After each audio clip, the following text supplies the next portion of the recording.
Som. Pessoal, tá me ouvindo aí?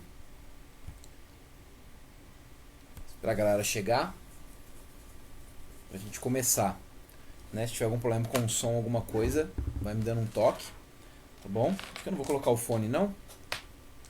Tá bem próximo aqui do computador. Acho que dá pra todo mundo ver bem, né?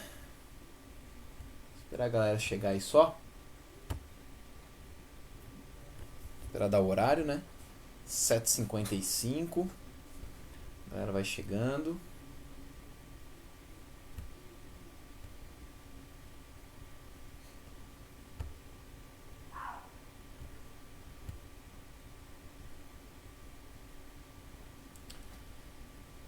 Qualquer coisa vocês me falem aí se tá tudo certo com o som, se tá travando, se a iluminação tá boa.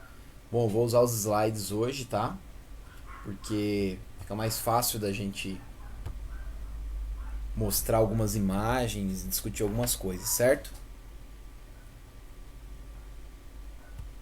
Enquanto a galera vai chegando aí, deixa eu já deixar no slide certo.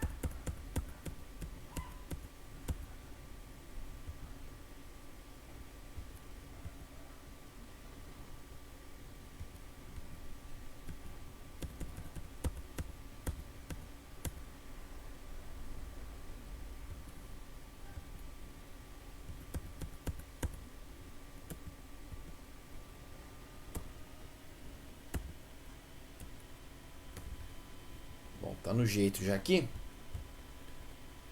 Esperar só o pessoal ir chegando, que já tá no horário.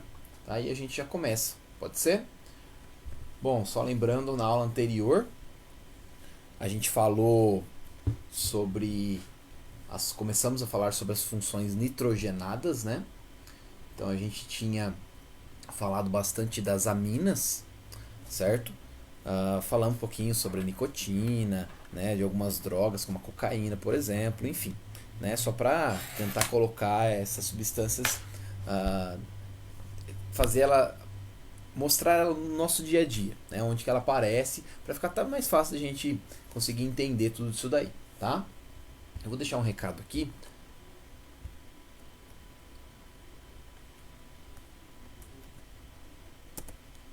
Para ver se está todo mundo me ouvindo, né?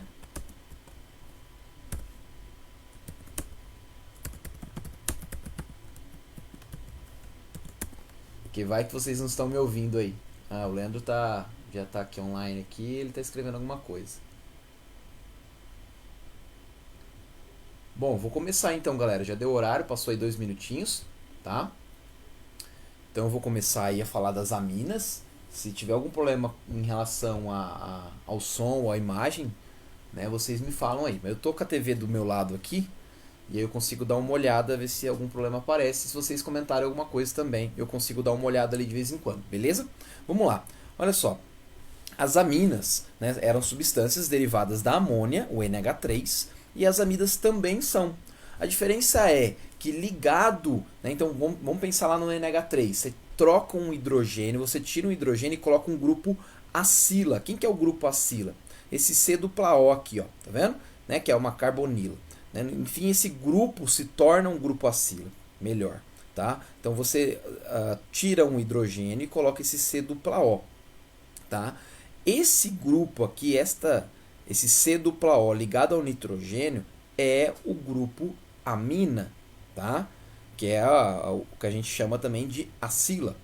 Né? Então aqui a gente tem a função amida, beleza? Bom, para dar nome é bem fácil, bem tranquilo. Né? Reparem que para dar nome lá para as aminas, né, era só eu terminar com a palavra amina. Metanamida, metanamina, etanolamina e assim vai, tá? Aqui a gente vai ter o seguinte, ó, algo muito parecido. A gente vai terminar com a palavra amida. Então, ó, repare C dupla O NH2 aqui. E aí, ligado a esse carbono, não tem nenhum outro carbono. Então, o carbono da minha função já é o carbono número 1 da minha cadeia. Então, esse cara aqui, ó, um carbono, prefixo met. Só tem um carbono, então não tem outra ligação, infixo an. E a terminação, aí fica a palavra amida. Tá vendo como é fácil? Aqui, ó, reparem agora nesse segundo exemplo. ligado a esse carbono do meu C-O, eu tenho um outro carbono, CH3. Então, carbono número 1, carbono número 2.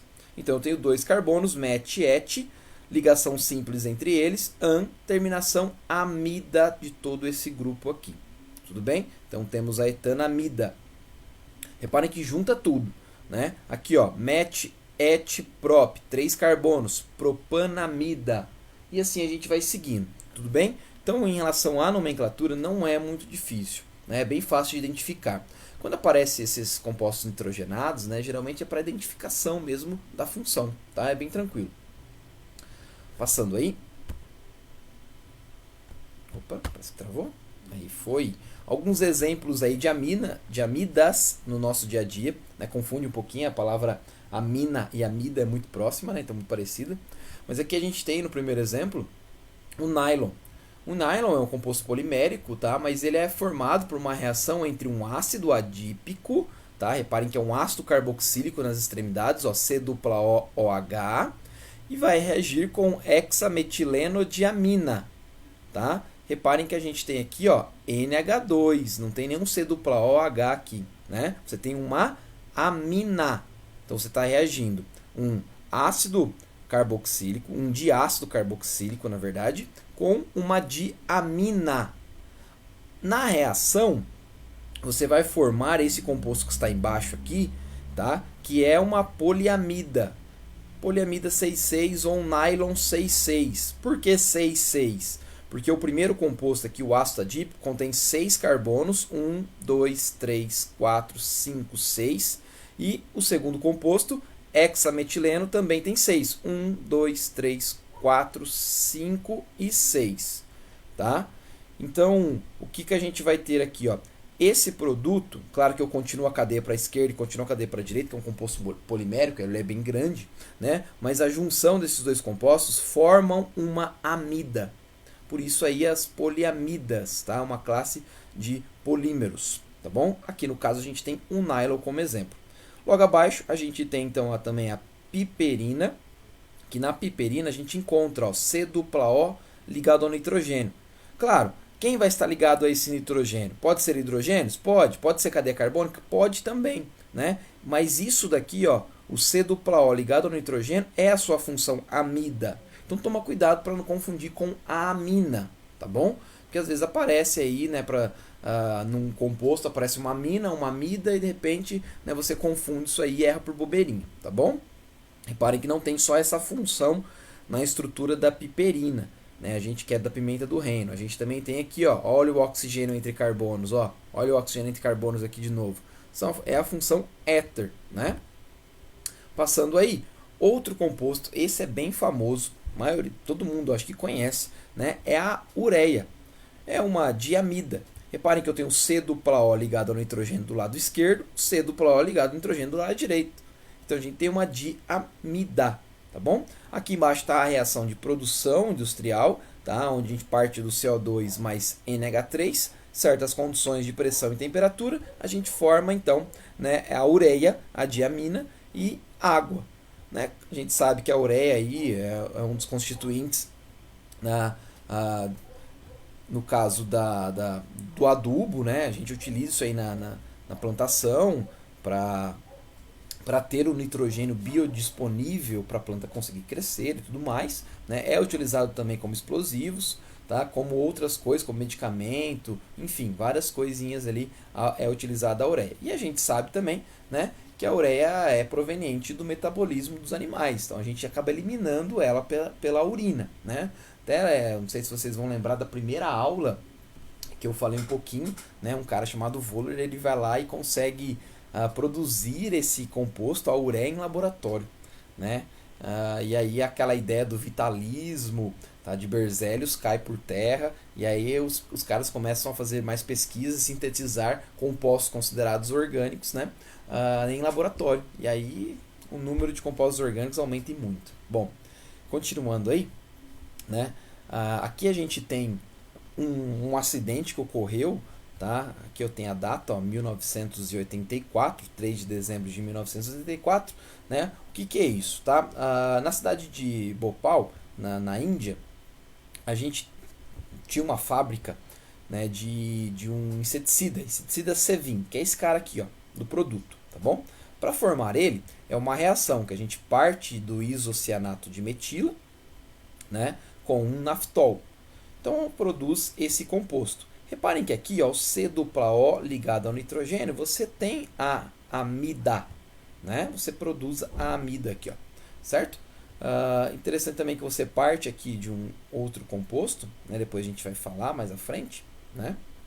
Mas a gente tem, né, o isocianato aqui, ó, que é uma outra função nitrogenada. Aqui a gente tem, né, o OH ligado ao anel aromático, né, a classe dos fenóis aí, tudo bem? Mas o que aconteceu? Ocorreu algumas falhas lá e vazou esse isocianato de metila. Esse isocianato de metila é um gás extremamente tóxico, tá? E ele acabou escapando dessa, acabou indo para a cidade. O que aconteceu? Muitas pessoas respiraram esse isocianato e aí acabou morrendo. Tá? Então tem uma estimativa, em torno de 5 mil pessoas morreram, 50 mil ficaram com sequelas e outras 200 mil, né, foram atingidas em menor grau. Né? A cidade continha 800 mil habitantes. Então quase a cidade, boa parte da cidade, vamos dizer assim, sofreu as consequências aí pelo vazamento desse isocianato. Tá? Então tem algumas imagens aqui, não sei se alguém já ouviu falar desse acidente, né? Mas eu tenho algumas imagens que são um pouco impactantes, mas mostram aí, né? Aqui na primeira imagem tem a fumaça, né, na cidade toda, acabando intoxicando boa parte da população e muita gente acabou ficando com problemas de visão, né? Muitos ficaram cegos, tá? Aqueles que não morreram, é claro, acabaram ficando cegos, certo? Vou passar aqui que essas imagens também não são legais. Opa, travou. Bom, já aproveitando, né?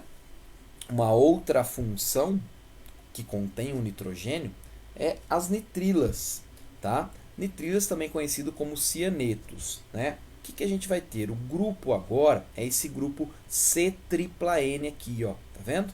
Então ele vai ficar na extremidade da minha molécula. E esse C-tripla-N, tá? O nome também do grupo é nitrila, mas também a gente conhece eles por cianetos, tá?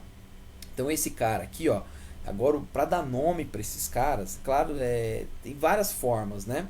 Mas a gente vai ver alguns exemplos aqui mais simples. Eu nunca vi pedindo nenhum exercício pedindo nomenclatura, né, das nitrilas. Mas enfim, só para a gente ter uma noção. Então esse cara aqui, ó, reparem que o carbono da função já conta. Então temos aqui o metanonitrila, tá bom? Então esse carbono já conta. E esse grupo aqui agora, tripla N, a gente chama de nitrila. Então metanonitrila.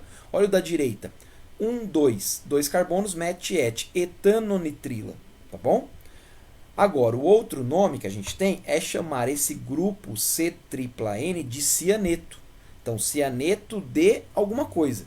Então, se a gente, né, cortar aqui, ó, do meu mouse para a direita é o grupo cianeto. Então, é cianeto de hidrogênio, no primeiro caso. E o da direita é cianeto de metila, porque é como se eu tivesse só um CH3 aqui. Tá? Eu chamo ele de radical metila. Tá bom? Então, essa é uma forma de dar nome também para as nitrilas. Esse cara aqui, o HCN, né, a gente chama também de gás cianídrico. Né? A gente fala dele lá em ácidos diarrênios, é um ácido fraco, um gás extremamente tóxico. Tá? E aí a gente aqui embaixo tem um composto polimérico também, que parte da acrilonitrila, tá? Que é esse composto que contém aqui, ó, olha o grupo ciano, ó, o cianeto aqui, ó, C-tripla-N. E aí ele se liga a um carbono que faz uma dupla com outro carbono. O nome desse composto é acrilonitrila, tá? É um nome usual. E a gente faz uma reação polimérica, ou seja, vários caras como esse vão se ligando um do ladinho do outro, através de uma reação. Tá? E a gente forma esse poliacrilonitrila.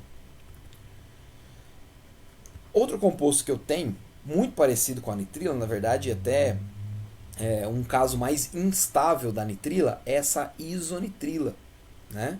Então, a isonitrila, conhecida como isocianeto, que é o que a gente acabou de falar, que vazou ali no desastre de Bhopal, ou carbilaminas. Então, são alguns nomes que esses compostos recebem. Né? Então, reparem que o grupo funcional ele inverte de posição o nitrogênio e o carbono.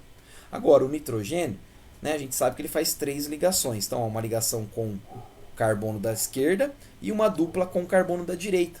Só que esse carbono da direita ficaria, né, faltando 2 elétrons para estabilizar. O que acontece? Há uma ligação dativa, que a gente representa por essa seta, do nitrogênio para o carbono. Certo? Então aqui a gente tem o grupo isonitrila. E ele é menos estável do que a nitrila. Repara a nitrila aqui, ó, C-tripla-N, tá? Onde o carbono vai fazer a outra ligação. Né? O nitrogênio não se liga a mais ninguém. Aqui não, aqui é o contrário, o nitrogênio que vai se ligar a alguém. Tá? Reparem que para dar nome, então a gente tem aqui, né, ó, um CH3, então metilcarbilamina. Esse grupo N, vamos chamar tripla C, né? NC aqui, ó, carbilamina. Então, ó, metilcarbilamina, aqui etilcarbilamina. Ou isocianeto de metila. Isocianeto de metietila. Tá? Então são alguns nomes aí que a gente pode tirar desses compostos, tá? Para vocês ficarem mais tranquilos, né, esses nomes aí dificilmente aparecem para a gente, vai dar nome para esses caras, tá? É mais questão mesmo de a gente conhecer a estrutura, conhecer o grupo funcional e atribuir alguns exemplos, alguns nomes, para ficar mais fácil a gente interpretar isso aí depois, tá bom? Agora, esses caras aí são famosos, ó, os nitrocompostos, tá? O que a gente tem? Os nitrocompostos, né, vai ser o grupo NO2. Esse grupo NO2, né, geralmente ele aparece dessa forma, NO2 mesmo. Mas quem que é? É um nitrogênio fazendo uma dupla com oxigênio, uma coordenada com outro oxigênio. E aí a terceira ligação é com algum grupo aqui, né, um radical alquil ou aril, tá? Que é onde a gente tem, né, aqui um CH3, então nitrometano, aqui o NO2 está ligado ao anel benzênico, então nitrobenzeno. Olha, só por esses dois nomes você já consegue ter uma noção de como é que é a nomenclatura, né? Então a gente tem esse NO2 encarado como se fosse um radical. Então nitrometano, reparem que quem dá o nome principal é a cadeia carbônica ainda. Então aqui, ó, estrutura principal, met, ligação, não tem outro, ligação simples an, terminação o, metano. Quem está ligado a ele? O NO2 é o grupo nitro. Então a gente chama de nitrometano. Aqui, nitrobenzeno e assim por diante, tá? Esses compostos, tá? Eles são utilizados muito para fazer explosivos e corantes, né? Quanto maior o número de grupo nitro, maior a facilidade desses compostos em explodirem, tá? Então aqui a gente tem, ó, deixa eu só passar, a gente tem, né, esse rapaz aí, se vocês não conhecem esse rapaz aí é o Louis, né? Professor de química do ângulo também, acredito que a maioria de vocês conhece, né? E a gente tem então essa estrutura que é a nitroglicerina. Reparem que eu tenho 3 grupos nitro ligado à glicerina. É que assim, ó, a glicerina, pessoal, tira esse NO2 de todos aqui, ó, coloca um hidrogênio. Então ficaria OH, OH, OH. Eu teria um poliálcool. Eu acho que até na sala ainda, quando a gente estava tendo aula no quadro lá na sala, eu coloquei, falando de álcoois, eu coloquei a glicerina no quadro. Eu acho que eu fiz isso já, eu não lembro agora, não tenho certeza. Mas enfim, há uma reação, né, com ácido nítrico, que aí a gente produz essa nitroglicerina, ou trinitrato de glicerina. Esse composto aqui, ele é explosivo e ele é a base da dinamite. Claro que, como ele é muito instável, ele explode com muita facilidade. Aí o cara chamado Alfred Nobel, né, o mesmo, né, que tem aí os prêmios Nobel e tudo mais, tá? Ele conseguiu então inventar a dinamite. Então foi uma mistura, né, 75% de nitroglicerina e 25% de terra diatomácea, tá? Terra diatomácea é como se fosse uma terra porosa, tá? Um sólido poroso. Então ele ajuda ali a manter a estabilidade dessa nitroglicerina. Então ela não explode assim com tanta facilidade, tá? Então é isso que o Lui está segurando na mão aqui, é claro, uma representação, né, da dinamite aí formando uma bomba, tá bom? Aqui a gente tem 3 explosivos um pouco mais famosos, né? Eles foram desenvolvidos na Primeira Guerra Mundial ali, ó, né? Então aqui a gente tem o mais famoso de todos, né? o trinitrotolueno, ó, 3 grupos nitro ligado a um anel aromático que contém o CH3. Se a gente esquecer os grupos nitros aqui, ó, a gente tem o tolueno. CH3 ligado ao anel aromático é o metilbenzeno, ou popularmente conhecido como tolueno. A gente substitui 3 hidrogênios, que está ligado a esses anéis a esse anel aromático, por grupo nitro, NO2, NO2 e NO2. Então a gente tem 3 grupos nitro, trinitrotolueno, TNT. Tá? Esse aqui é o mais famoso, né? A gente encontra em filmes, desenhos, tudo mais. Todo mundo acho que cresceu assistindo, né, o Papaléguas lá, né, e ele tentava explodir, o outro cara tentava explodir a Papaléguas, né, com TNT. Enfim. Aqui a gente tem o tretil, 3 grupos nitro também, muda um pouquinho aqui a situação, 4 grupos nitro, mais um aqui, ó, tinha esquecido, tá? E aqui a gente tem, né, o RDX, ciclotrimetileno trinitroamina. Relaxem que esses nomes vocês também não precisam saber, tá? Mas é só para a gente ter conhecimento e relacionar esses compostos com coisas assim mais corriqueiras, beleza? Bom, eu vou parar por aqui com esse slide, que eu vou abrir um outro slide, porque eu não quero falar ainda de tiocompostos não, tá? Então só um minutinho, deixa eu só apresentar aqui, colocar o outro slide, tá? Deixa eu só achar ele aqui. Então não saia daí, gente. Tá aqui, ó. Pronto. Deixa eu só ver se apareceu tudo certinho ali. Qualquer coisa vocês me falem aí, tá? Então a gente vai ver outras funções agora. A gente ainda tem tempo, né? Vamos ver se aparece a imagem correta. É que tem um certo delay para aparecer na imagem ali.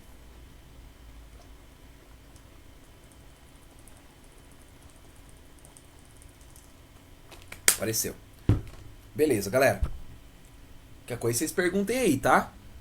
Se abeste não. Ó, vamos lá. Aletos orgânicos. Encerra por aqui então nitrogenadas, tá bom? Vamos começar outro grupo, né? Uma função com agora halogênios, né? Que é os aletos orgânicos, tá?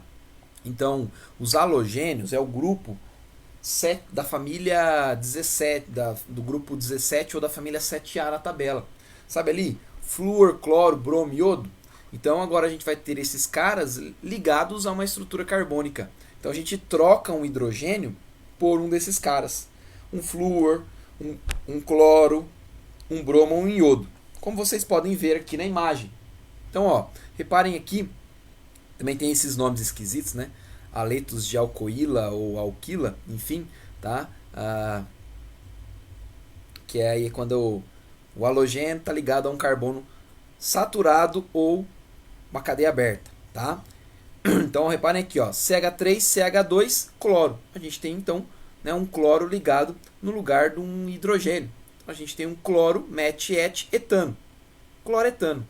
Aqui, né, aqui no caso eu tenho 3 carbonos na minha estrutura carbônica, então eu tenho 3 carbonos, 1, 2, 3, eu tenho bromo ligado ao carbono número 2. Então 2 bromo prop, 2 bromo propano. Aqui eu tenho o cloro ligado, não só o cloro, cadeia carbônica com 3 carbonos, e eu vou ter um radical metil. Então eu tenho 2 cloro, 2 metil, propano. Então já deu para perceber que o meu halogênio, né, a gente vai encarar ele como se fosse um radical, tá, gente? Como se fosse um radical, da mesma forma como a gente fez lá com o grupo nitro. Então o cloro você encara como radical. Ah, mas quem vem primeiro, né, o aleto ou o meu radical? Ordem alfabética, tá? Não tem erro não. E aí a gente também tem, né, esses aletos agora, esses halogênios ligados a anéis aromáticos, como a gente pode ver aqui. Clorobenzeno, aqui a gente tem, né, 1 iodo, 3 bromo, benzeno, tá? Então a gente também tem essa estrutura, bem simples. Vamos passar aqui. Aqui tem alguns nomes, né? Não sei porque eu não passei antes. Ó. CH3 ligado ao cloro, a gente tem o cloro metano. Aqui, 2 cloros ligados a um carbono, então dicloro metano. Aqui eu tenho 2 cloros e 2 flúores, então dicloro difluor metano. Então, ó, reparem que o carbono, que tinha 4 hidrogênios ligados a ele, foram substituídos por 2 cloros e 2 flúores. Então, eu tenho 2 cloros, dicloro, difluor, metano, tá? Deixa eu ver se é minha estrutura. Pera aí, só um minutinho.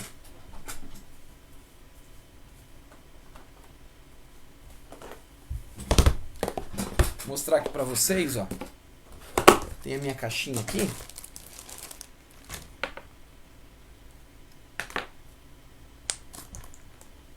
Então, o primeiro caso ali, ó, CH3, né, ligado a 3 hidrogênios, então a gente tem essa estrutura. Então, cloro, representado de vermelho, carbono de preto, e as bolinhas brancas aqui seriam os hidrogênios. Então, a gente tem o cloro metano, né, depois aqui no segundo momento a gente troca 2 hidrogênios por 2 cloros, então a gente tem essa estrutura, ó. Reparem que eu tenho essa estrutura agora, né, o 1,2 dicloro metano, e depois a gente troca, né, os 2 outros hidrogênios por 2 flúors, então ficaria dicloro, difluor, metano, tá bom? Então acho que dá pra ver aí, né? Só pra gente ter uma noção de como é que é essa molécula. Certo? Derrubei tudo aqui. Bom, depois a gente tem aqui, ó, iodo benzeno, para terminar, 2 bromo propano, a gente tinha dado o nome. Aqui a estrutura um pouquinho maior. Quando a estrutura é um pouquinho maior, aí é aquele momento onde você deve, primeiro, definir a cadeia principal, fazer, né, numerar a cadeia principal. Por onde você começa? Sempre da extremidade mais próxima da função. Tá? Vamos considerar que o seu composto só tem um aleto orgânico. Então você vai começar a contar da extremidade mais próxima da função. Então repare que nesse exemplo aqui, esse carbono tem que ser o número 1. Porque olha, 1, 2, o meu cloro vai estar ligado ao 2. Se eu começar da esquerda para a direita, o cloro estaria no 3. Né? Isso não é legal. Então você sempre tem que ter os menores números possíveis. E aquelas mesmas regras continuam valendo. Né? Começa a numerar da extremidade mais próxima da função.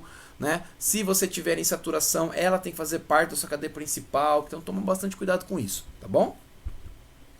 Olha só, aqui do lado direito eu tenho uma estrutura um pouco maior. Né? Está numerado já. Então, numerando aí de 1 até 5 carbonos. Eu tenho no carbono 1, um cloro. No carbono 4, outro cloro. Então, separa por vírgula, 1,4 dicloro. Para não ter que ficar escrevendo 1 cloro, 4 cloro. Para escrever várias vezes. Então, 1,4 dicloro. Para ficar mais curto, mais fácil a gente também entender. E no carbono 2 eu tenho o iodo. 2 iodo, 5 carbonos, pente. Só apenas ligações simples entre carbonos an, terminação ou de hidrocarboneto. Beleza? Continuando aí, ó. Alguns exemplos, tá, de aletos orgânicos, onde eles são utilizados. Né? Então a gente encontra como solventes o CCl4, né? É o tetraclorocarbono, tá? Tetracloreto de carbono. Né? Então a gente tem esse cara aqui, inseticida, BHC, plásticos, o PVC, né? Bem conhecido, gases de refrigeração, freons, né? Que era aqueles gases, já vou falar dele, já que utilizado nas geladeiras antigas. Se você é um pouquinho mais velho, aí você sabe o que eu estou falando. Anestésico, medicamentos como cloromicetina, sangue artificial, entre outras coisas mais. Tá? Então aqui, ó, alguns exemplos aí. Né? Vamos começar a falar um pouquinho do clorofórmio. Clorofórmio CH3Cl3 é esse cara aqui, ó. Tá? É o CHCl3. Falei errado, desculpa aí, gente. É esse cara aqui, ó. Essa estrutura. CHCl3, tá bom? Esse cara, né? Ele é um aleto orgânico, tá? Muito utilizado como solvente. Ele é um líquido, né? Tem um cheiro um pouco forte, tá? Ele é utilizado como solvente em laboratório. E aí, em 1847, como vocês estão lendo aí, tá? Ele era utilizado como anestésico. Então, pessoal, aquelas cenas dos filmes, né, que o cara pega um paninho, coloca no nariz da pessoa e faz ela desmaiar, né? Pode ser o clorofórmio, tá? Tem outras substâncias também que fariam isso, mas pode ser o clorofórmio, né? Mas aí o que aconteceu? Ele é tóxico, tá? Então, a gente trabalhava, eu já trabalhei lá como iniciação científica na UEM, óbvio, né? A gente passou aí alguns anos na UEM fazendo estágio e tudo mais, e eu trabalhava com alguns solventes orgânicos, não só como cloroformo, mas tolueno, hexano, enfim. Então, são solventes que a gente fica respirando ele ao longo do dia, no final do dia acaba dando uma dor de cabeça e tudo mais. E com o tempo, ao longo dos anos, se você não se proteger, né, tudo isso acontecia porque eu também não usava máscara com frequência, tá? Então, dava esses problemas, né? Com o tempo pode gerar problemas sérios, né, de saúde, até desenvolver um câncer, tá? Mas olha só, esse composto aqui, hoje, né, ele é muito utilizado, tá, como uma droga, conhecido aí pela galera como lança-perfume ou loló, né? Claro que o tal do lança-perfume não é só cloroforme, né? É uma mistura de substâncias e tal, mas o cloroforme está numa quantidade bem grande. Né? E como a gente pode ver aqui, né, essa droga pode causar morte súbita, tá, por depressão circulatória, ou seja, diminui a frequência cardíaca. Claro que a inalação vai ocasionar uma certa euforia, né, da pessoa quando faz essa inalação no primeiro momento, tá? Mas com o tempo isso pode, né, causar danos sérios, tá? E você passar de um estágio de intoxicação também muito séria. Então, tem algumas coisas aqui. Ó. A inalação do cloroforme causa desde excitação, euforia, impulsividade, agressividade, confusão, desorientação, visão embaralhada, perda de autocontrole, alucinação, sonolência, inconsciência, até convulsões, decorrentes de estágios mais graves onde há intoxicação. Então, aqui na imagem eu tenho, né, o lança e até como os jovens hoje em dia estão utilizando muito, né, o loló. Então tomar um pouco de cuidado, tá? Causa alguns efeitos, né, bem prejudiciais aí ao organismo, tá bom? E só pra... Estou encerrando já, tá, gente? Só um minutinho, isso é mais 2 minutinhos e a gente termina. Temos aqui os gases freons, que é, né, esses gases provenientes do CH4, a gente substitui os hidrogênios por esses halogênios, e esses gases eles eram, né, introduzidos nas geladeiras, eles eram utilizados como gás de refrigeração, tá? E também nas latinhas de aerosóis, né? Então, o desodorante que a gente tem hoje, né? Enfim, aerossol, antes era o gás que continha lá dentro, era esses gás freons, que era o CCl3F, que vocês estão vendo aí no exemplo, né? O CCl2F2, enfim.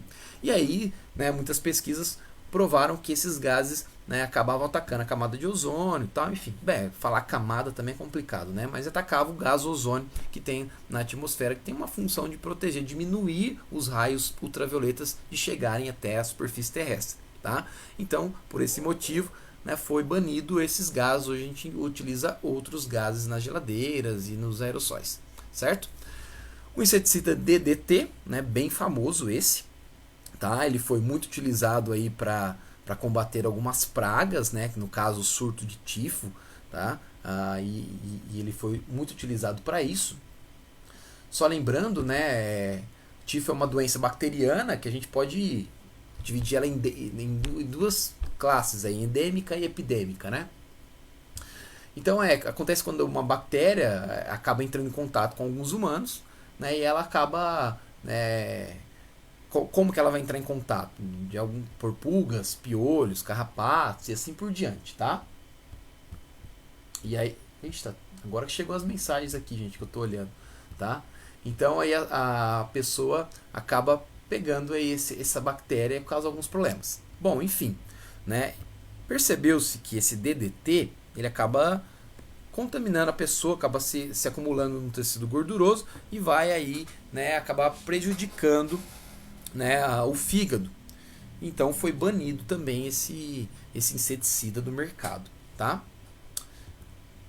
Só terminando aqui, travou, foi. Bom, já deu o horário, né, galera? Então eu vou parar por aqui. Aula que vem, falta só o sulfurado, só vou mostrar para vocês, é bem rápido, 5 minutos, e a gente já começa na aula que vem com outro assunto, que no caso, né, vai ser o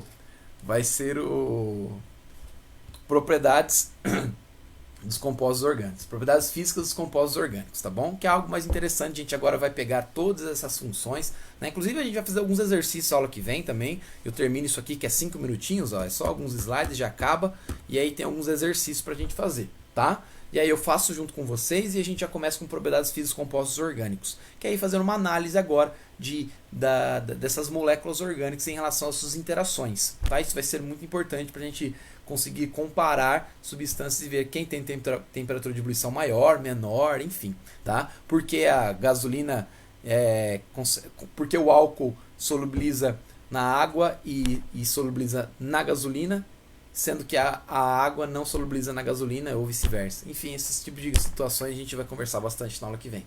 Beleza, galera? Um grande abraço aí, né? Até a próxima aula. Falou!